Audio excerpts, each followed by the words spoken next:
Octoprint, Raspberry, Octopi, t'as une imprimante 3D, t'as déjà entendu tous ces noms et ça te paraît super compliqué?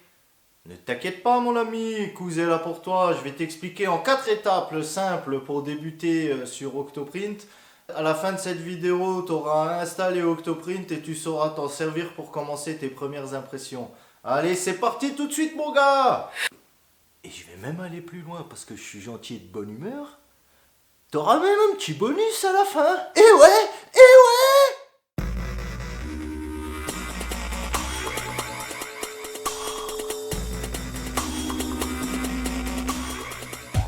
Salut à toi jeune lémurien, c'est Kouz pour la chaîne GoMake. Bienvenue si t'es nouveau. Donc je fais des vidéos sur ce que je peux apprendre au quotidien et je le partage avec toi.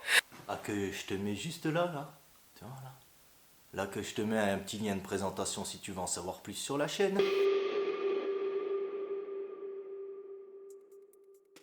C'est parti, on va voir un peu le programme. Donc la première étape, ça va être déjà d'installer Octoprint sur notre carte SD. Ensuite, ça va être de faire les mises à jour et sécuriser notre connexion SSH. Troisième étape, on va voir comment faire notre première connexion à Octoprint, faire quelques paramètres et les premiers plugins qu'on va pouvoir installer. Et la quatrième étape, ça va être la première impression. Allez, c'est parti!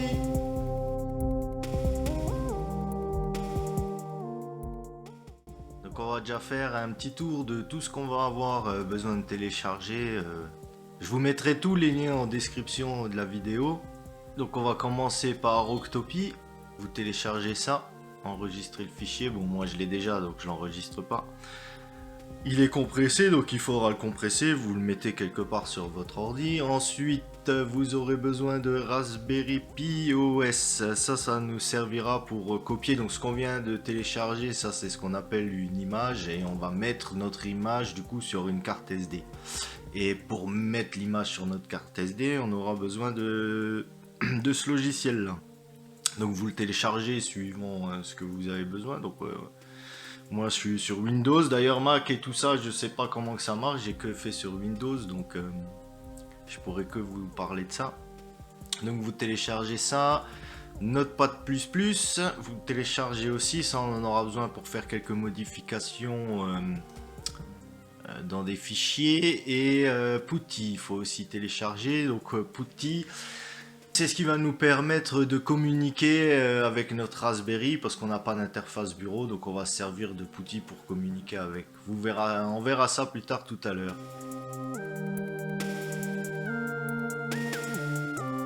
Une fois qu'on a téléchargé notre image Octopi, que tu l'as décompressée, que tu l'as mis quelque part dans ton ordinateur, tu installes Raspberry Pi Imager.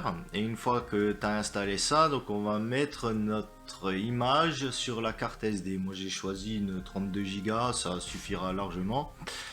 Donc tu cliques ici et tu descends sur utiliser l'image personnalisée. Et tu vas chercher ton image Octopi, donc là où tu l'as mise, moi ici elle est là. Open, et ensuite on choisit notre carte. Alors là ici, fais bien attention, bien choisir ton disque parce que ça formate tout pour mettre l'image dessus. Hein, donc au moment où on va écrire l'image, on va formater tout ce qu'il y a sur la carte. Donc par exemple moi j'ai un disque dur externe, donc il faut bien vérifier, SanDisk, ok c'est bon, c'est bien le E. Hein, je vais même au pire vérifier là, boot, ouais, tu vois, E, c'est ça. Donc on est bon, je choisis le E et on fait écrire. Toutes les données, oui. Donc maintenant on attend que ça se passe. Voilà, donc tu vois, il nous dit que ça a bien été écrit sur la carte, donc on peut retirer la carte. Donc on va faire OK, on va aller dans la carte, je la sors et je la remets. Voilà. Il me l'a ouverte. Ok, donc on va aller dans Octopi WPA Supplicant. Hop. Et on va ouvrir avec Notepad++. Donc ça c'est par exemple si tu veux travailler avec le Wi-Fi. Donc moi ici je vais travailler en câble, donc j'ai pas spécialement besoin du Wi-Fi, mais toi si tu veux le Wi-Fi c'est ici que ça va se passer. Alors tu vas mettre déjà le pays la France, donc tu mets un dièse ici dans country, on met le dièse, hop, et France on enlève. Voilà. Et tu vas ici dans cette partie là, donc ici SSID, donc c'est le nom de ta livebox, enfin, livebox ou de ton truc, et ici tu mets ton passeport, t'oublie pas d'enlever, hop.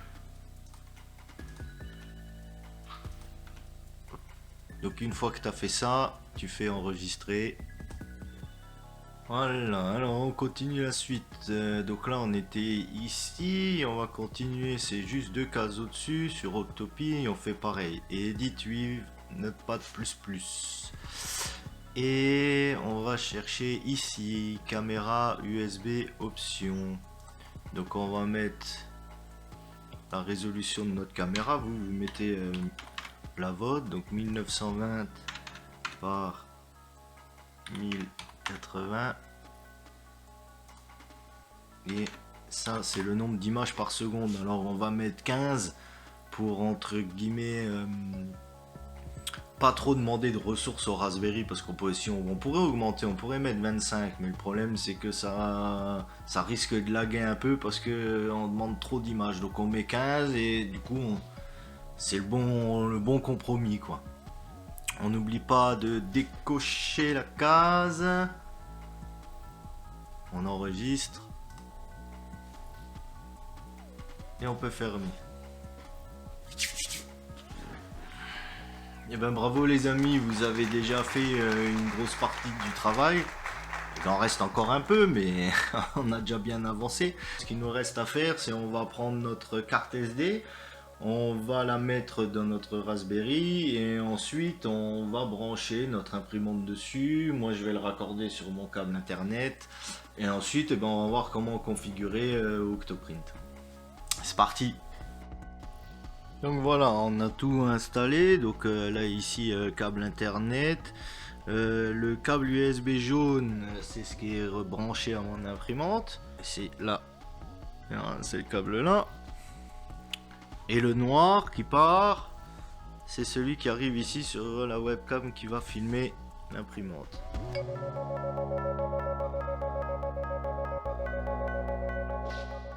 On a tout branché, on a mis en route notre Raspberry. Maintenant on va aller chercher son adresse IP. Pour trouver son adresse IP c'est pas compliqué, tu télécharges sur ton téléphone l'appli Find, tu l'installes et après tu fais simplement une recherche et tu dois trouver normalement Octopi. Une fois que tu as trouvé ton adresse IP, on va aller sur Putty pour faire quelques petites mises à jour et faire quelques petites modifications niveau sécurité.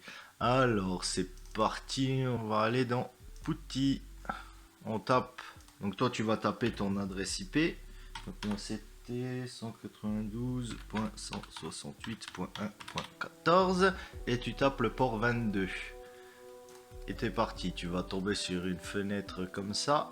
Par contre, ah oui, une chose que j'ai oublié, la première fois que tu vas te connecter, il va t'ouvrir une fenêtre. Moi tout à l'heure je l'ai fait, j'avais oublié de mettre en route l'enregistrement, donc ça l'a pas fait, mais il va te demander, en gros il te dit que c'est un utilisateur inconnu, est-ce que tu acceptes, machin, tu mets oui, c'est la première fois, comme il connaît pas, il t'alerte, voilà, après c'est terminé.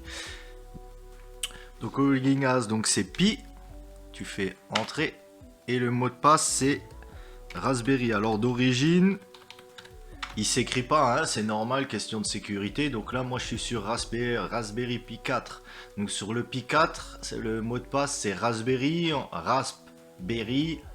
en minuscule. Il me semble que pour le Raspberry Pi 3 il me semble qu'il faut l'écrire le mot de passe en majuscule, c'est la seule différence qu'il y a. Donc ensuite on va commencer par faire des mises à jour, donc apt update. Donc là on va aller chercher les mises à jour, donc on me redemande le mot de passe, donc on retape le mot de passe et il y va. Là ici tu fais yes Yes. Donc là, il a fait les recherches et maintenant, sudo apt upgrade. Et tu lances. Et là, maintenant, il installe. Donc le premier coup, on a recherché les mises à jour et maintenant, on installe les mises à jour qu'il faut faire. Enfin, qu'il y a à faire. Donc tu laisses faire tranquillement. Ça peut prendre un peu de temps la première fois. Comme notre mot de passe d'origine, entre guillemets, il est pareil pour tout le monde, donc on va changer notre mot de passe pour éviter qu'il y ait quelqu'un d'autre qui se connecte à notre Raspberry. Maintenant, vous tapez password. Donc là, tu mets ton vieux mot de passe. New mot de passe. Donc là, maintenant, tu mets le nouveau. Normalement, il va te demander de le retaper.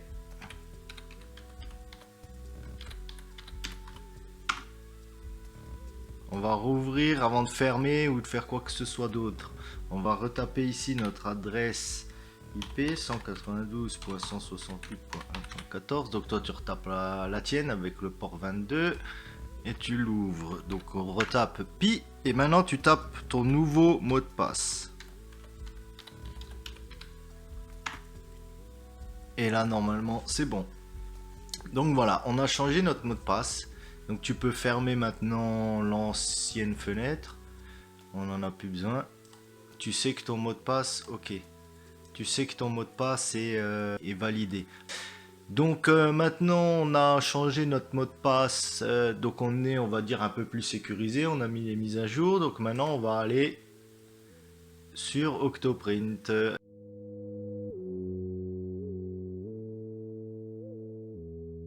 On va ouvrir une page. Hop. Et tu tapes ton adresse IP en haut. Donc c'était 192.168.1.14. Hop. Donc ça c'est ta page de départ pour commencer à s'enregistrer sur Octoprint. Donc on démarre. Backup pour l'instant next. Tu fais next, t'en as pas. Donc là ici on va créer. Donc là moi il existe, je vais en créer un nouveau. Je vais appeler ça YouTube. Voilà. En minuscule, YouTube. On va taper le mot de passe.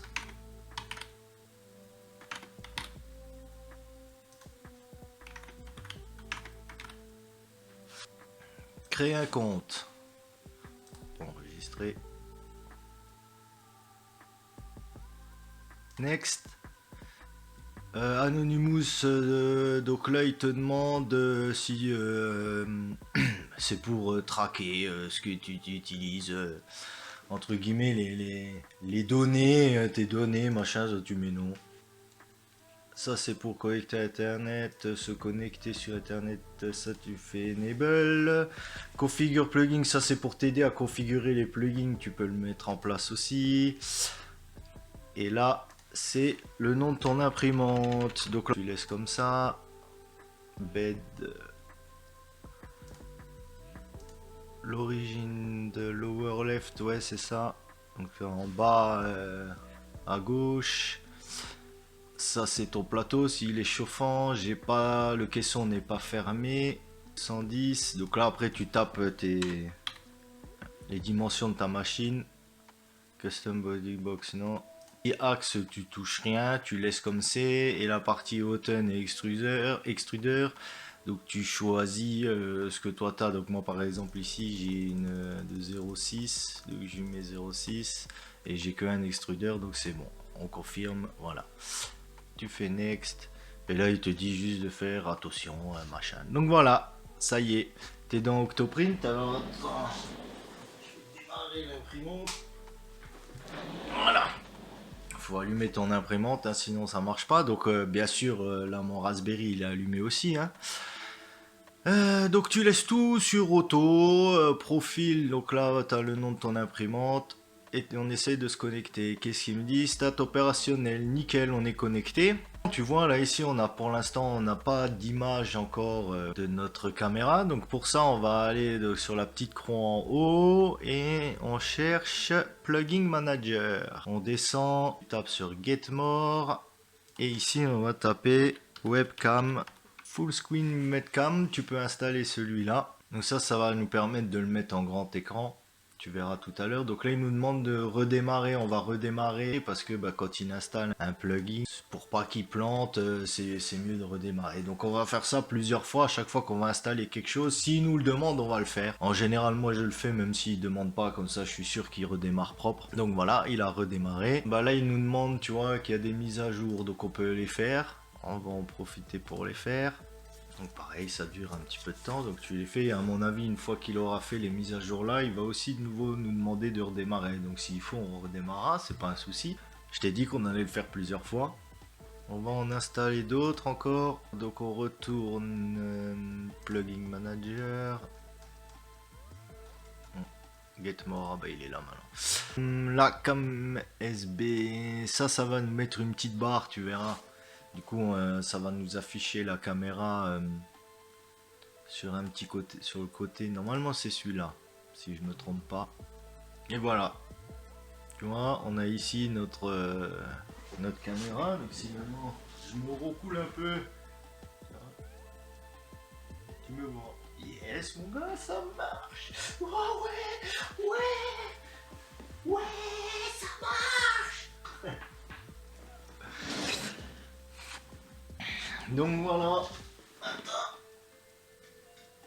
Tu peux même te mettre en grand écran, tu vois comment ça bouge parce que j'ai pas stabilisé la caméra. Mais voilà, ça y est mon gars, félicitations. Tu peux maintenant surveiller ton impression à distance. Bravo! Oh!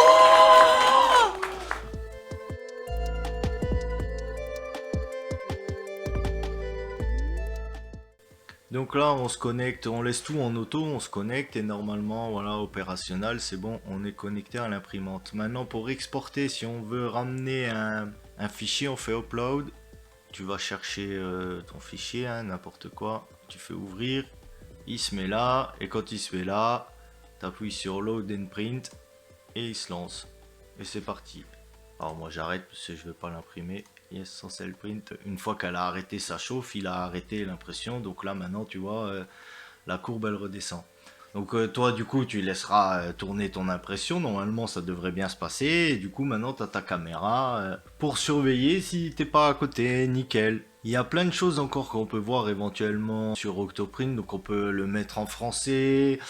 On peut rajouter une application pour faire des timelapses. Là, il y en a une, mais elle n'est pas terrible. On peut le dashboard, donc c'est pour avoir plein d'informations sur les temps d'impression et tout. Ça, c'est pas mal parce que du coup, les temps d'impression et tout sont assez justes. Donc ça, c'est bien. Et on peut revoir éventuellement aussi dans une prochaine vidéo comment sécuriser sa connexion SSH un peu mieux. Parce que là, on a fait entre guillemets le minimum syndical. On peut aller un tout petit peu plus loin pour protéger encore un peu plus sa connexion. Voilà, allez, ciao, à plus.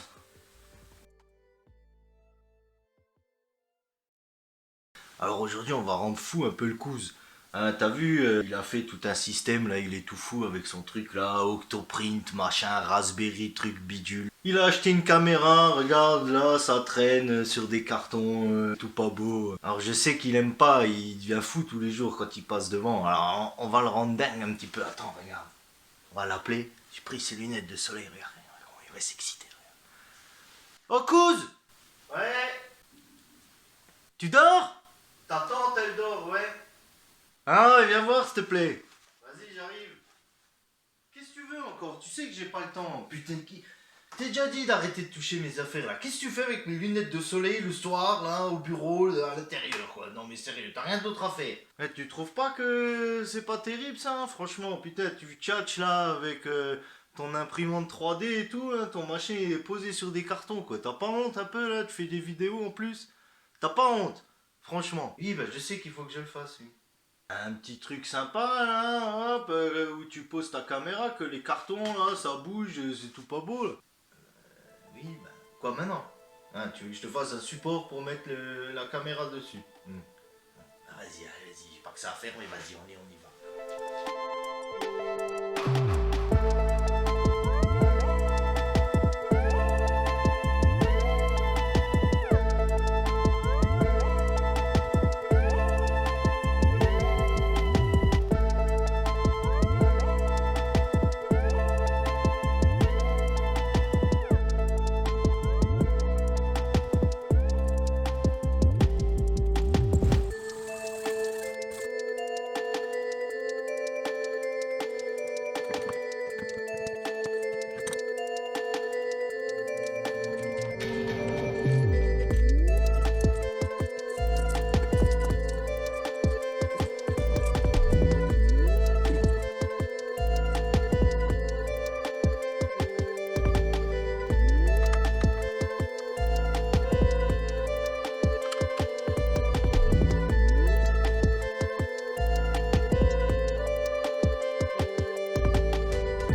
faut dire que c'est vrai, on gagne quand même de la place hein, avec le petit truc là. Il avait raison l'autre imbécile, mais faut rien lui dire. Hein. Du coup par contre, ce qu'il sait pas, ça je peux l'enlever. Là ici tu vois, j'ai fait ça, c'est un petit support pour mettre, alors c'est pas une GoPro, c'est un truc pas cher, mais c'est comme une GoPro, ça fait la même taille. Donc du coup, je peux clipser dedans, ça, et comme ça, je peux mettre, et là normalement j'ai la place encore pour mettre le micro, mais là il est sur le téléphone, donc du coup j'aurais du mal à le mettre. Mais du coup voilà, je peux remplacer ça, franchement. J'adore cette machine, c'est de la bombe, c'est de la bombe. Alors ici ça me sert pas, mais j'ai là-haut, au bureau, j'ai déjà un système comme ça. Et du coup je m'en sers des fois pour mettre la caméra dessus. Ou alors le micro aussi. Parce que là je peux mettre aussi directement le micro, je peux le mettre directement dessus. Ici en l'occurrence je me servirai que de ça. Mais au cas où, on ne sait jamais. Hop. Comme ça, voilà, nickel. Impeccable mon gars.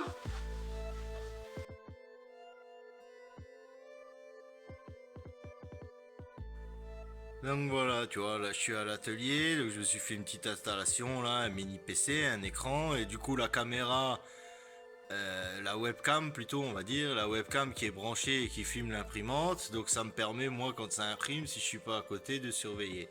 S'il y a un problème, bah, du coup je le vois tout de suite, et ça m'évite de faire des voyages à chaque fois pour vérifier que tout se passe bien.